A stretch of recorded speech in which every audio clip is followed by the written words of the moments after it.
친구들 안녕하세요. 자, 지금부터 한국어 중급 제1강 내가 태어난 곳 서울을 시작하도록 할게요. 자, 우리 지금부터 열심히 한국어 공부 시작하도록 할게요. 시작! 친구들 순서를 한번 보도록 할게요. 순서는 어떻게 진행이 될 거냐면 첫 번째 순서는 대화. 자신이 태어난 곳을 이야기해보고 서울 소개문 읽으면서 서울에 대해서 알아볼 거예요. 자, 두 번째는 어휘예요. 서울 소개문을 읽고 모르는 단어를 알아보는 시간을 가질 거예요. 자, 세 번째는 문법과 표현, 뭐뭐으는 데다가를 사용하여 표현을 해보도록 할 겁니다. 자, 그리고 마지막으로 네 번째 순서는 문제 풀기 시간이에요. 우리가 배운 것을 다시 한번 복습하면서 문제를 풀어보는 시간을 갖도록 할 겁니다. 자, 그러면 시작해 볼까요? 자, 첫 번째 순서, 대화입니다. 여러분이 태어난 곳은 어디인가요? 서울인가요? 아니면 상파울로? 아니면 뉴욕? 아니면 파리인가요? 선생님이 태어난 곳은 서울이에요. 선생님이 서울을 소개해 보도록 할게요. 자, 선생님이 태어난 곳 서울을 소개하겠습니다. 서울은 대한민국의 수도로 한반도의 중심에 위치하고 있습니다. 면적은 600제곱킬로미터가 넘고 인구는 1000만 명쯤 됩니다. 서울에는 한강이 흐르고 있고 모두 25개의 구가 있습니다. 시청 앞에는 큰 광장도 있습니다. 서울은 500년 이상 조선의 수도였고 고궁과 왕릉이 많이 있습니다. 거리에는 고층 건물도 많습니다. 1950년대 전쟁 후 서울은 빠르게 발전하여 요즘은 국제적인 도시가 되었습니다. 친구들, 두 번째 순서는 어휘 순서예요. 우리가 지금까지 읽었던 그 서울 소개문 있죠? 그 소개문에 모르는 단어들이 몇 가지 있었는데 그것을 우리 차근차근 하나씩 알아보도록 하겠습니다. 자, 제가 태어난 곳 서울을 소개하겠습니다. 서울은 대한민국의 수도로 한반도의 중심에 위치하고 있습니다. 면적은 하면서 얘기하죠. 지금까지 여기 6개의 단어를 우리가 보도록 할게요. 자, 첫 번째 단어, 소개하다, apresentar입니다. 잘 모르는 어떤 사람에게 어떤 내용을 알려줄 때, 그럴 때 소개하다라는 말을 써요. 자, 그 다음 두 번째 볼게요. 두 번째는 수도입니다. 수도는 포어로 카피탈이라고 하죠. 수도가 무엇이냐? 한 나라의 중심이 되는 도시, 그것을 수도라고 합니다. 그래서 대한민국의 수도는 서울이고 브라질의 수도는 어디일까요? 브라질의 수도는 브라질리아이죠. 네, 그렇게 수도는 한 나라의 중심이 되는 도시를 수도라고 합니다. 자, 세 번째 단어 볼게요. 세 번째는 한반도, 포어로는 페닌슐라다 코레아예요. 이게 무엇이냐? 자, 남북한이 있는 반도를 한반도라고 합니다. 이렇게 사진을 보면 한국이랑 북한이랑 있는 이 반도, 이 지도, 이 모양을 한반도라고 해요. 자, 그 다음 볼게요. 네 번째는 중심, 센트로, 포어로는 센트로라고 하죠. 자, 그것은 무엇이냐? 한 가운데를 이야기를 할 때 중심이라고 해요. 다섯 번째 순서는 위치예요. 포어로는 로칼리자성이라고 하죠. 어떤 곳에 자리를 차지함, 어떤 곳에 자리를 차지할 때 그것을 위치라고 합니다. 자, 여섯 번째는 면적, 포어로는 아리아이죠. 자, 공간을 차지하는 넓이의 크기를 면적이라고 합니다. 자, 그 다음 볼게요. 그 다음은 인구는 1000만 명쯤 됩니다. 서울에는 한강이 흐르고 있고 모두 25개 구가 있습니다. 시청 앞에는 큰 광장도 있습니다. 서울은 500년 이상 조선의 수도였고 고궁과 하면서 지금 여기까지의 6개의 단어를 또 다시 한번 보도록 하겠습니다. 자, 첫 번째 단어, 인구.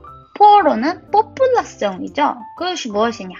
어떤 지역에 사는 사람의 수. 그래서 인구가 1000만 명쯤 된다. 이거는 무슨 뜻이냐? 서울에 사는 사람의 수는 1000만 명쯤 된다. 이 말이랑 똑같은 말이에요. 자, 여덟 번째 한강. 한강이 무엇이냐? 포어로는 희우한이라고 할 수 있어요.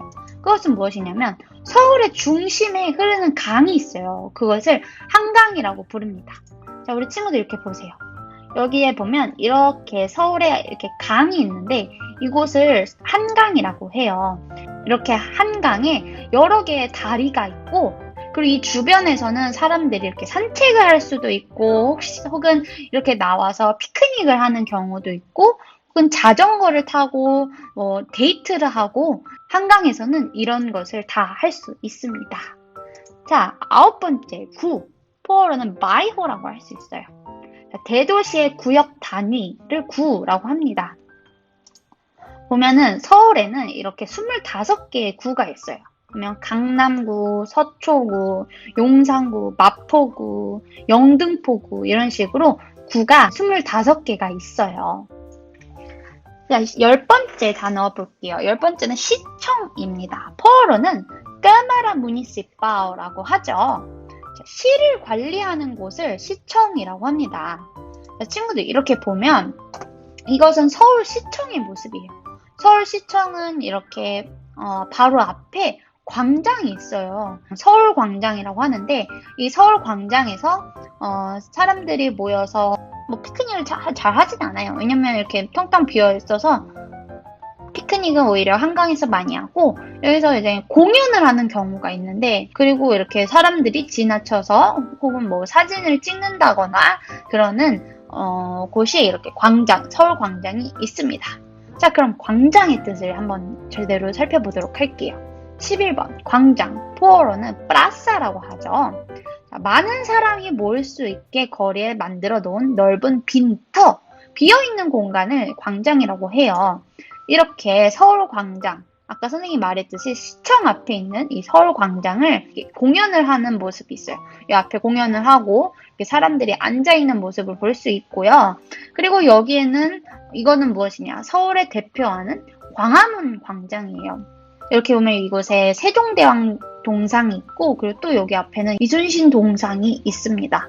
이렇게 이곳은 광화문이고 이 앞에 이 넓은 빈터를 광화문 광장이라고 해요. 자, 12번 고궁. 포어로는 팔라시오라고 하죠.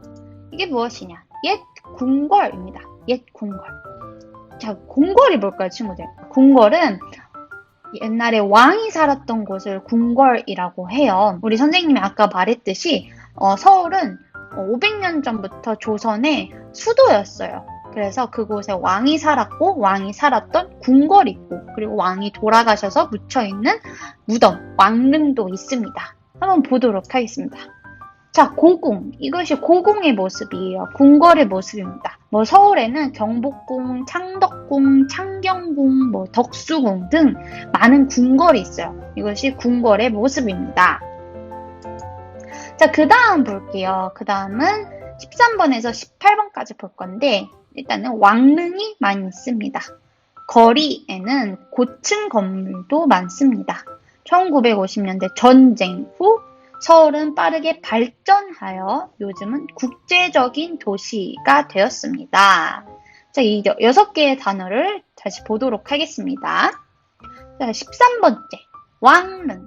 포어로는 뚜물로 임페리아라고 얘기를 해요. 자, 왕의 무덤을 왕릉이라고 합니다. 보세요. 이것을 왕릉이라고 해요. 이곳은 무엇이냐? 왕이 묻혀있는 무덤이에요. 아까 선생님이 말했듯이 조선시대의 수도가 서울이라고 했어요. 그리고 조선시대에는 총 28명의 왕이 계셨는데 그분들이 이렇게 묻혀있는 곳이 있을 거 아니에요. 이렇게 돌아가셔서 이렇게 땅에 묻혀있는 곳이 있을 텐데 그곳을 왕릉이라고 해요. 그래서 이 왕릉을 이렇게 서울 주변에 있다고는 합니다.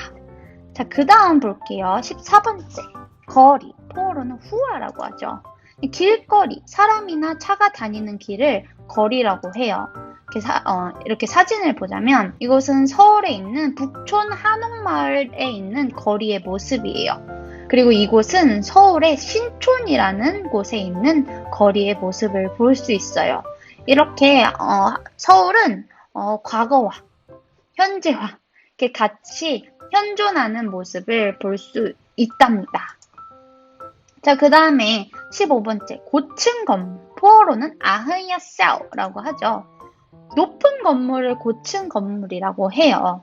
사진 한번 보도록 할게요. 우리 친구들 이것은 혹시 아나요? 이거는 63빌딩이라는 건물이에요. 이게 예전에는 가장 높은 건물이었지만 지금 현재는 이 건물이 가장 높아요. 이 건물은 롯데타워라고 해요. 롯데월드 타워라고 하는데 잠실에 있는 건물이에요. 선생님이 알기로는 여기는 150층까지 있는 건물이라고 합니다. 가장 높은 건물이에요. 한국에서. 네, 그 다음 보도록 할게요. 16번째. 전쟁. 포어로는 게하라고 하죠.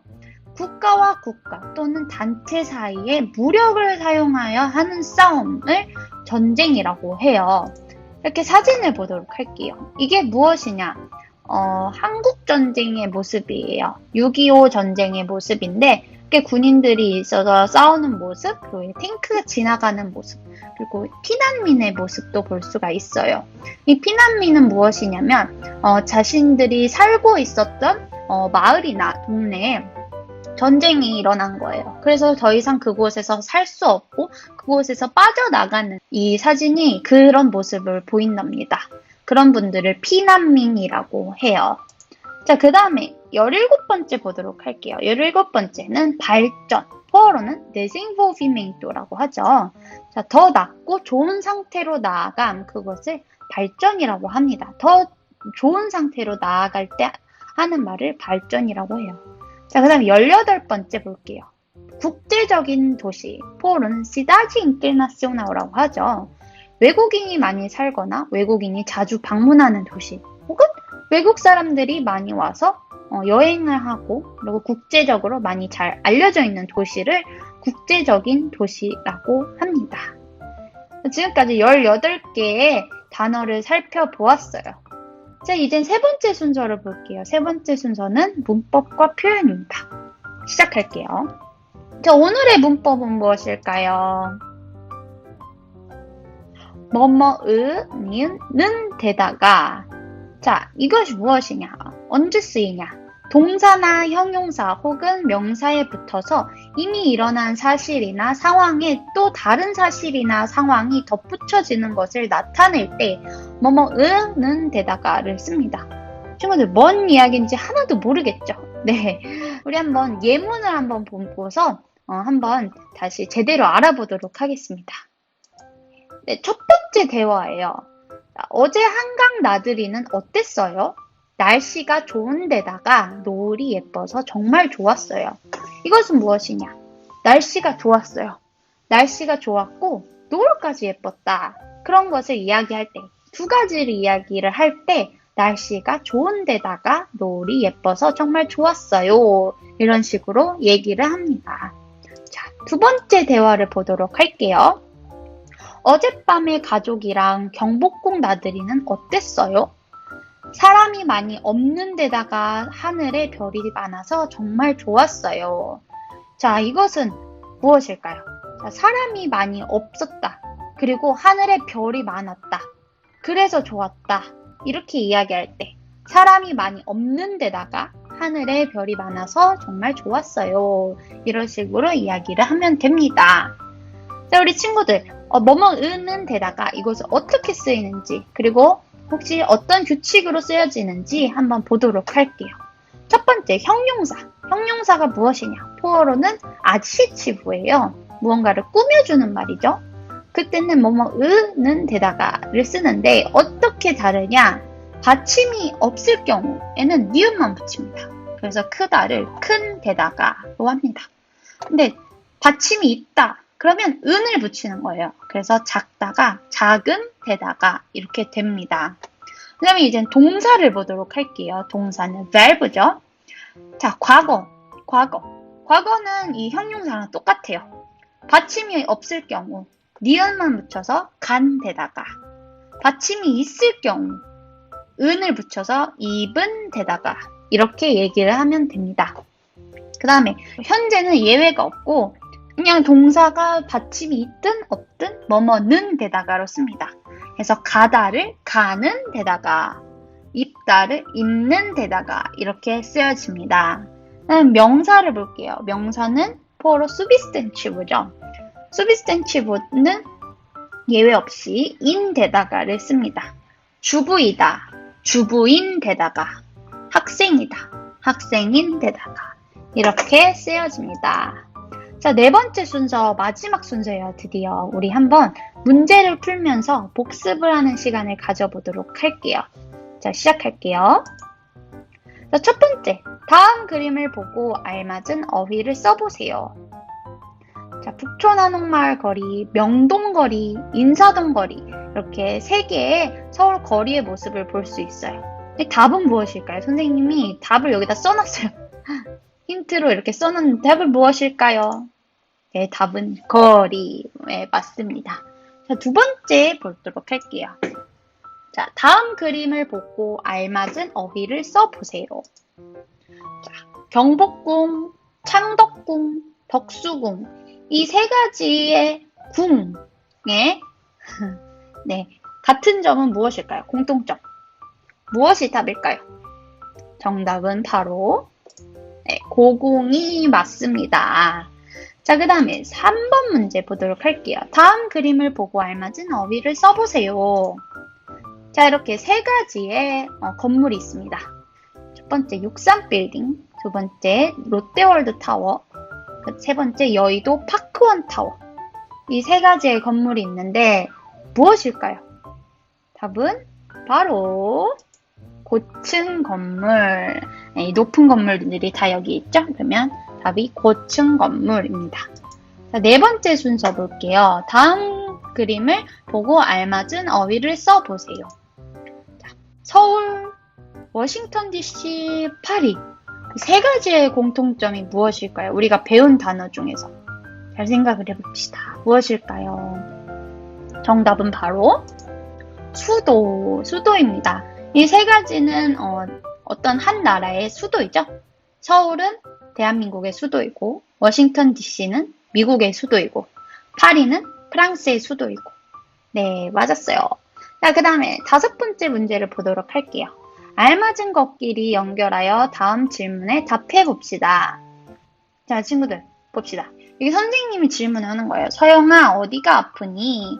서영, 네 하면서 이야기를 할 건데, 우리 친구들 아까 배운 거 뭐뭐는 데다가를 쓰면서 이야기를 할 건데, 이 친구가 어디가 아프대요. 왜 아플까요?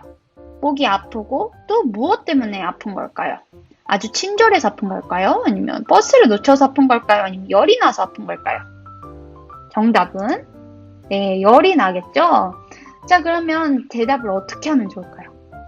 목이 아픈 데다가 열도 나요. 네, 목이 아픈 데다가 열도 나요. 이렇게 대답을 하면 되겠습니다. 자, 그 다음 여섯 번째 문제를 볼게요. 알맞은 것끼리 연결하여 다음 질문에 답해 봅시다. 자, 영어를 잘해요. 한국어도 잘해요. 늦게 일어났어요. 주말에 놀러가요. 자, 일단 질문은 이번에 민준이가 통역을 한다면서 예요. 자, 대답을 어떻게 할까요? 영어를 잘하는 데다가 한국어도 잘해요? 아니면 늦게 일어났어요? 아니면 주말에 놀러가요?